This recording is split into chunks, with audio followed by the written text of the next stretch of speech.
नमस्कार, जय हिंद। आज बड़े ही एक खास टॉपिक पर आपके सामने डिस्कस करने जा रहा हूं और ये टॉपिक है अर्थक्वेक पर मॉक ड्रिल। आपको मालूम ही होगा कि 28 मार्च को म्यांमार और थाईलैंड में बहुत भयानक, बहुत बड़ी तीव्रता वाली भूकंप आई और जिसमें हजारों हजार लोग घायल हुए और मारे गए हैं। ऐसे में इस तरह की जो आशंका होती है, इस तरह के जो नुकसान होते हैं, इसको कम से कम करने के लिए जरूरी है लगातार मॉक ड्रिल करना। तो इस वीडियो में अर्थक्वेक पर मॉक ड्रिल कैसे करते हैं इसके बारे में बताने जा रहा हूं। यहीं पर एक चीज आपको कहना चाहूंगा कि मेरे इस यूट्यूब चैनल पर मॉक ड्रिल के बारे में कई वीडियो है। उस वीडियो में आप जान सकते हैं कि मॉक ड्रिल क्या होता है, मॉक ड्रिल कैसे करते हैं, मॉक ड्रिल का क्या फायदा है। ये सारी बातें दूसरे वीडियो में बताए गए हैं। मैं उसका लिंक इसके डिस्क्रिप्शन में भी दे के रखूंगा। तो फिलहाल अब इस वीडियो को शुरू कर। जब आप इस वीडियो को देखेंगे तो तीन बातें खास समझ पाएंगे। सबसे पहला ये कि मॉक ड्रिल से पहले क्या तैयारी करना है, दूसरा मॉक ड्रिल के दौरान क्या क्या करना है, क्या क्या सावधानियां बरतना है, और तीसरी बात कि मॉक ड्रिल जब खत्म हो जाता है तो और डीप ब्रीफिंग का समय आता है तो उस समय क्या क्या ध्यान में रखना है, डीप ब्रीफिंग कैसे करना है, किन किन पॉइंट्स को कवर करना है, ये सारी बातें आप समझ पाएंगे। तो इन तीनों स्टेजेस में आपको इस पूरे वीडियो को बताऊंगा। आप शुरू से लेकर आखिरी तक इस वीडियो में बने रहें। तो सबसे पहले समझते हैं कि मॉक ड्रिल से पहले वाली स्थिति, यानी कि प्लानिंग और प्रिपरेशन, यानी कि जो प्लानिंग करना है, क्या तैयारी करना है, इसके बारे में अब सबसे पहले जानते हैं। तो इसके लिए सबसे पहले जरूरी है कि आपके साइट का डिजास्टर मैनेजमेंट कमेटी बनाना चाहिए। सबसे पहले आप डिजास्टर मैनेजमेंट कमेटी बना लें।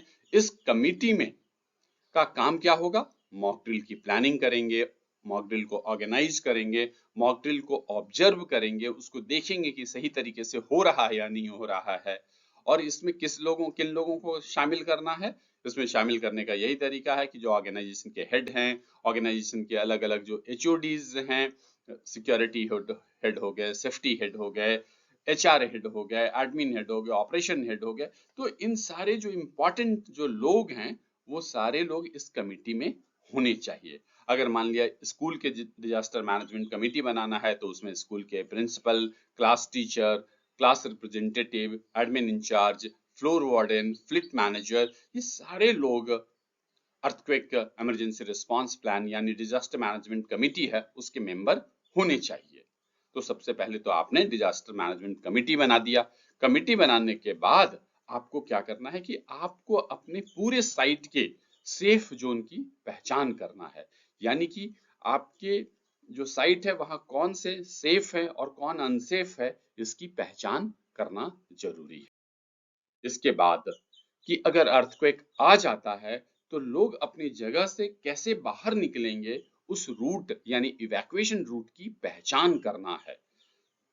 यानी कि अगर अर्थक्वेक आ जाता है तो लोग, जैसे मान लिया जाए बच्चे हैं, बच्चे अपने क्लासरूम में बैठे हुए हैं, तो क्लासरूम से असेंबली पॉइंट तक कैसे आएंगे, कौन से रूट को फॉलो करेंगे, इसकी पहचान करनी चाहिए। फिर असेंबली पॉइंट्स की पहचान करनी चाहिए कि बिल्डिंग है, बिल्डिंग से बाहर निकल के कहाँ पर सारे लोग इकट्ठे होंगे, उस असेंबली पॉइंट्स की भी पहचान करनी चाहिए। फिर उसके बाद कम्युनिकेशन प्लान यानी कि पूरा अगर डिजास्टर हो जाता है, अर्थक्वेक आ जाता है, तो कैसे कम्युनिकेशन करेंगे, किसकी क्या जिम्मेवारी होगी, इस कम्युनिकेशन प्लान भी तैयार करना जरूरी है। इस कम्युनिकेशन प्लान में जो मान लिया जाए स्कूल है तो स्कूल के स्टूडेंट्स हैं, स्कूल की जो सारी टीम है, डिजास्टर मैनेजमेंट टीम है, उसको कैसे इन्फॉर्म करना है। स्कूल के प्रिंसिपल अपने जो स्कूल के जो मैनेजिंग कमिटी है उसको कैसे इन्फॉर्म करेंगे, डिस्ट्रिक्ट एडमिनिस्ट्रेशन को कैसे इन्फॉर्म करेंगे, इन सारी बातों का कम्युनिकेशन प्लान में तैयारी कर ली जाती है। फिर उसके बाद रोल एंड रिस्पॉन्सिबिलिटीज, यानी कि जो डिजास्टर कमेटी है उसमें सभी लोगों की क्या रोल एंड रिस्पॉन्सिबिलिटी रहेगा उसके बारे में तय कर लेना चाहिए। जैसे मान लिया कि स्कूल में अगर आपको रोल एंड रिस्पॉन्सिबिलिटी बनाना है तो जो स्कूल के प्रिंसिपल हैं वो इंसिडेंट कंट्रोलर हो सकते हैं, यानी कि पूरा जो इंसिडेंट हो रहा है, पूरा जो डिजास्टर आया है उसको कंट्रोल करने की जिम्मेवारी स्कूल प्रिंसिपल को दी जा सकती है। फिर फ्लोर वार्डन होंगे, फ्लोर वार्डन की जिम्मेवारी होगी कि अब जिस फ्लोर के वो वार्डन हैं उस फ्लोर से कैसे सुरक्षित तरीके से सारे स्टूडेंट को बाहर निकालें। अगर मान लिया कोई हॉस्पिटल के फ्लोर वार्डन है तो वहां से जितने भी पेशेंट हैं, जितने भी काम करने वाले लोग हैं, उनको कैसे निकालें, इसकी जिम्मेवारी फ्लोर वार्डन की होती है। फिर फर्स्ट एड टीम होगी कि अगर किसी तरह से किसी को कोई थोड़े छोटे मोटे चोट लग जाते हैं तो फर्स्ट एड टीम उनको मदद करेगी। फिर कम्युनिकेशन टीम होगी, कम्युनिकेशन टीम इस तरह के कोई खतरे हो जाते हैं तो कैसे लोगों को सूचना देना है, साइट के अंदर जो मौजूद लोग हैं उनको कैसे सूचना देना है, साइट से बाहर जो लोग हैं उनको कैसे सूचना देना है, ये सारी जिम्मेवारी कम्युनिकेशन टीम की होती है। फिर सर्च एंड रेस्क्यू टीम, कई जगह पर सर्च एंड रेस्क्यू टीम भी बना के रखते हैं कि अगर किसी तरह की दुर्घटना घट जाती है तो अंदर जो लोग फंसे हैं उनको निकालने का तरीका तय करने वाली team search and rescue team होती है। और मॉक ड्रिल एक बहुत जो इम्पोर्टेंट है, ऑब्जर्वर की तैनाती। अगर बहुत बड़ी बिल्डिंग है तो कई ऑब्जर्वर बनाए जाते हैं। ऑब्जर्वर की जिम्मेवारी ये होती है कि निष्पक्ष भाव से वो ये देखे कि मॉक ड्रिल सही तरीके से चल रहा है कि नहीं, जो हमने प्लानिंग की है उस प्लानिंग के हिसाब से मॉक ड्रिल चल रहा है या नहीं। उसके अलावा ऑब्जर्वर ये भी ध्यान रखता है कि किसी तरह की कोई प्रॉब्लम तो नहीं आ रहा है, किसी तरह के कोई ऑब्स्ट्रक्शंस आ रहे हैं तो उनके जो भी ऑब्जर्वर होते हैं वो ऑब्जर्व करते हैं और अपने नोटपैड में लिखते चलते हैं। इसके बाद कुछ खास जरूरतों के हिसाब से भी काम करने की जरूरत होती है, जैसे कि अपंग लोग हैं उनके लिए कैसे निकालना है, कोई प्रेग्नेंट लेडीज अगर हैं तो उनको कैसे बाहर निकालना है, इन सब पर खास ध्यान रखने की जरूरत होती है। फर्स्ट एड का जो सामान होता है वो पूरा सामान होना चाहिए, ये जरूर इंश्योर करना चाहिए। फिर भूकंप से होने वाले खतरों की पहचान करना, इसका क्या मतलब है कि आपको अपने साइट का अच्छे तरीके से राउंड लेना चाहिए और देखना चाहिए कि अगर भूकंप आ जाता है तो कहाँ पर किस किस चीजों से खतरे हो सकता है। जैसे मान लिया जाए कि आपका स्कूल रूम है और स्कूल रूम के छज्जे हैं, छज्जे पे बहुत सारी सामान रखा हुआ है, तो भूकंप के समय ऐसा हो सकता है कि उस छज्जे के जो सामान है नीचे गिरे और बच्चों को चोट लग जाए। तो इस तरह के खतरों की पहचान करना और इन खतरों को कम से कम करने की कोशिश करना, ये प्लानिंग पार्ट में बहुत इंपॉर्टेंट है। फिर उसके बाद बिल्डिंग का फ्लोर प्लान बनाना। इस फ्लोर प्लान में क्या क्या चीजें होंगी, इस फ्लोर प्लान में इवैक्यूएशन रूट होगा, सेफ जोन होगा, असेंबली पॉइंट्स होगा, इमरजेंसी इक्विपमेंट के लोकेशंस बताए गए होंगे। और इस तरह से ये जो बिल्डिंग फ्लोर प्लान बनेगा, इस बिल्डिंग फ्लोर प्लान को बिल्डिंग में कई जगह लगाएंगे और ऐसे जगह पे लगाएंगे जहां पर सब लोग आसानी से देख सकें। इसका फायदा ये होगा कि अगर कोई इमरजेंसी हो जाती है तो सारे लोग बहुत फास्ट तरीके से एक्शन कर सकेंगे, क्योंकि उनको बिल्डिंग फ्लोर प्लान से मालूम होगा कि भाई अगर अर्थक्वेक आ गया तो किस रास्ते से निकलना है, असेंबली पॉइंट्स कहाँ पे है, सेफ जोन कहाँ है। तो इस तरह से बिल्डिंग फ्लोर प्लान बनना चाहिए और सब जगह जहां लोग देख सकें वहां बिल्डिंग फ्लोर प्लान को लगाना चाहिए। अब आते हैं ओरिएंटेशन और ट्रेनिंग, यानी कि अर्थक्वेक सेफ्टी प्रोसीजर है, इसके बारे में सभी को बताना। सबको पता होना चाहिए कि अर्थक्वेक सेफ्टी प्रोसीजर क्या है। अर्थक्वेक सेफ्टी प्रोसीजर है drop, cover and hold on. इसके बारे में डिटेल में बताना। मैंने इस पर एक अलग से वीडियो भी बना रखा है, उसका भी लिंक मैं यहाँ शेयर करूंगा, आप उससे भी देखें। फिर हर लोगों के क्या रोल एंड रिस्पॉन्सिबिलिटी है उसके बारे में बताना। लोगों को वर्क प्लेस पर भूकंप से संभावित खतरों की पहचान करने के तरीके में भी बताना। यानी कि इस ओरिएंटेशन या जो ट्रेनिंग प्रोग्राम है उसमें लोगों को ये ट्रेनिंग देना चाहिए कि वो जब अपने साइट पर राउंड लें तो वो आइडेंटिफाई कर सके, पहचान कर सके कि इस सिचुएशन में खतरा ज्यादा हो सकता है, इससे बचने के क्या उपाय हो सकते हैं। इन सब की ट्रेनिंग दी जानी चाहिए। फिर आखिरी में जब ये मॉक ड्रिल होना है तो उससे एक दिन पहले टेबल टॉक एक्सरसाइज करना चाहिए। टेबल टॉक एक्सरसाइज पर भी मैंने अलग से वीडियो बना रखा है, यहाँ ब्रीफ में आपको बता देता हूँ कि टेबल टॉक एक्सरसाइज का मतलब ये होता है कि मॉक ड्रिल में जो पार्टिसिपेट करने वाले जितने भी लोग होते हैं वो किसी बड़े से केबिन कॉन्फ्रेंस रूम में बैठ जाते हैं और वहां पर कोई ऑब्जर्वर सिग्नल दे देता है कि हाँ, ये कि भाई अब मॉक ड्रिल स्टार्ट हो गई, ये खतरा आ चुका है। तो उसके बाद जितने भी वहां बैठे लोग हैं, बैठे बैठे सब अपना अपना एक्शन बताते जाते हैं कि ऐसे करेंगे, हर आदमी अपना अपना जो रोल एंड रिस्पॉन्सिबिलिटी के हिसाब से बताता है कि मैं ये करूंगा, मैं ये करूंगा, मैं ये करूंगा। तो इस तरह से एक भूमिका बन जाती है और पूरे टीम के दिमाग में फिट हो जाता है कि उन्हें इमरजेंसी के दौरान क्या कार्रवाई करना है। तो टेबल टॉक एक्सरसाइज भी प्रैक्टिस के हिसाब से बहुत इंपॉर्टेंट है। अब आते हैं, जब अर्थक्वेक पे ड्रिल हो रहा हो तो क्या करना है। ड्रिल का जो सबसे पहला स्टार्टिंग पॉइंट होता है अलार्म या सिग्नल देना।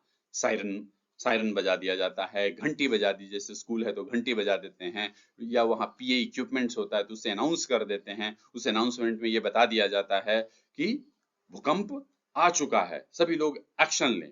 तो जैसे ही ये अनाउंसमेंट होता है, उसके बाद सबसे पहला काम क्या होता है, drop, cover and hold on.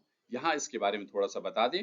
Drop का मतलब होता है कि आप अपने घुटने के बल जमीन पे बैठ जाएं, फिर अपने सर को कवर करें, कि जैसे मान लिया जाए कोई टेबल है, मजबूत टेबल है, उसके नीचे छुप के, ताकि आपके सर पे गिरने वाली चीजों को टेबल रोक सके। फिर होल्ड ऑन, क्योंकि जब भूकंप आता है तो जमीन, अर्थ बहुत हिलती है, तो वैसे में क्या होता है कि आप एक जगह से दूसरी जगह लुढ़क सकते हैं। तो ऐसे में जो बड़े टेबल हैं उसके पैर को आप पकड़ लें ताकि इधर से उधर न लुढ़के। तो drop, cover and hold on के प्रोसीजर सभी लोग को फॉलो करना चाहिए। फिर उसके बाद जैसे ही अर्थक्वेक की तीव्रता कम हो जाती है और अर्थ का मूवमेंट कम हो जाता है, तो फिर उसके बाद इवैक्यूएशन का प्रोसेस शुरू होता है। इवैक्यूएशन करते समय बहुत अफरा तफरी नहीं मचाना चाहिए, शांति से निकलना चाहिए, तेजी से भागने की जरूरत नहीं है। और जो इवैक्यूएशन का रूट तय किया गया है, तय किए गए रास्ते से बाहर निकलना चाहिए और बाहर निकलकर असेंबली पॉइंट पर पहुंच जाना चाहिए। और इसको बाहर निकलने में फ्लोर वार्डन या जो तय किए गए लोग हैं, वो रास्ता सभी लोगों को दिखाते हैं कि आपको इस रूट से निकलें ताकि आप असेंबली पॉइंट पर पहुंच सकते हैं। फिर रास्ते में कहाँ ज्यादा खतरा है उसका भी ध्यान रखें। कई बार ऐसा हो सकता है कि आप रास्ते से निकल रहे हो और वो किसी तरह से डेब्रीज या मलबा गिर गया हो और वो रास्ता बंद हो गया हो, तो आपको किस ऑल्टरनेटिव रास्ते से निकलना है इसके बारे में भी ध्यान रखना चाहिए।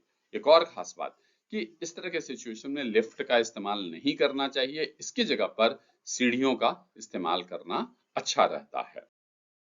इसके बाद तय किए गए असेंबली पॉइंट पर सारे लोग इकट्ठे हो जाने चाहिए, फिर वहां पर लोगों की गिनती होनी चाहिए। फर्स्ट एड की जरूरत अगर हो तो वहां पर फर्स्ट एड भी देना चाहिए। इनमें एक खास बात और कि अगर कोई व्यक्ति अपंग हो या कोई लेडी प्रेग्नेंट हो तो उनको पहले निकालने में मदद करनी चाहिए। अब आते हैं कि ड्रिल के बाद, अभी तक तो आपने पूरा देख लिया कि ड्रिल कैसे कैसे चला। अब ड्रिल के बाद क्या क्या है, ड्रिल के बाद का क्या, ये भी बहुत इंपॉर्टेंट है। इसमें क्या होता है कि डिजास्टर मैनेजमेंट की कमेटी और मॉक ड्रिल में भाग लेने वाले सभी लोगों की डीप ब्रीफिंग की जाती है। डीप ब्रीफिंग का क्या मतलब होता है, इसका मतलब ये होता है कि पूरी जो कार्रवाई हुई है, मॉक ड्रिल की जो कार्रवाई हुई है, उसको रिव्यू करना कि क्या सही हुआ, क्या गलत हुआ। और इसमें जो सबसे इंपॉर्टेंट रोल होता है ऑब्जर्वर का। ऑब्जर्वर क्या करते हैं कि पूरी कार्रवाई के बारे में ब्रीफ करते हैं और वो बताते हैं कि क्या पॉजिटिव रहा, क्या एरिया ऑफ इम्प्रूवमेंट रहा, यानी कि किस चीज पर और आगे अपने को फोकस करके ठीक करना है। पूरे ड्रिल के दौरान कोई परेशानी हुई क्या, कहीं ब्लॉक रूट मिला क्या, प्रोसीजर के बारे में कोई कंफ्यूजन हुआ क्या, कम्युनिकेशन नहीं हो पाया क्या, किसी तरह का अगर कोई ऑब्जर्वेशन आता हो तो सारी बातें यहाँ पोस्ट ड्रिल इवैल्यूएशन के दौरान डीब्रीफिंग में बताया जाता है। तो इस तरह से, और हाँ, इसी में इवैक्यूएशन में कितना टाइम लगा इस पर भी बहुत फोकस किया जाता है, क्योंकि इसमें ये माना जाता है कि अपनी जितनी फास्ट और स्मूथ इवैक्यूएशन होगा उतने ज्यादा हम सुरक्षित रहेंगे। तो इवैक्यूएशन का जो टाइमिंग है वो भी बहुत इंपॉर्टेंट होता है डिब्रीफिंग के दौरान डिस्कशन। इसके बाद सभी लोगों से फीडबैक लिया जाता है, जितने भी पार्टिसिपेंट्स हैं, कि इसमें और कैसे इम्प्रूवमेंट किया जा सकता है, जो हमने खतरों की पहचान की है वो सही की है, उसमें और कोई चेंजेस लाने की जरूरत हो, सारी चीजों करते हैं। और उसके बाद जो हमारी इमरजेंसी रिस्पांस प्लानिंग होती है उसमें हम संशोधन भी कर लेते हैं, कोई चेंजेस करने की जरूरत हो तो कर लेते हैं। फिर उसके बाद डॉक्यूमेंटेशन, हमारा हमेशा मॉक ड्रिल का एक प्रॉपर फॉर्मेट होता है, उस फॉर्मेट में पूरी डिटेल भरे जाते हैं। उस डिटेल में, जैसे मॉक ड्रिल का डेट और टाइम, कौन कौन से पार्टिसिपेंट ने भाग लिया, ऑब्जर्वर का नाम और उनका ऑब्जर्वेशन, उनका सिग्नेचर, और इमरजेंसी रिस्पांस प्लानिंग में कोई चेंजेस लाने की जरूरत है, उन सबको भी यहाँ पर लिखा जाता है। तो डॉक्यूमेंटेशन भी बहुत इंपॉर्टेंट पार्ट है। तो इस तरह से आप पूरे इस मॉक ड्रिल की वीडियो से आप समझे होंगे कि भूकंप के दौरान कैसे हम अपना कम से कम नुकसान हो, ये इसके लिए हम ये मॉक ड्रिल करते हैं। और इसके लिए जरूरी है कि आप ज्यादा से ज्यादा इसको रियल तरीके से मॉक ड्रिल करें, ताकि जब भी भूकंप आए तो आपका प्रदर्शन बेहतर हो, आप और आपकी टीम ज्यादा से ज्यादा सुरक्षित रहे। और इसके लिए जरूरी है कि आप समय समय पर इसकी प्रैक्टिस करें, जैसे कि साल में कम से कम 2 बार तो प्रैक्टिस इसका करना ही चाहिए।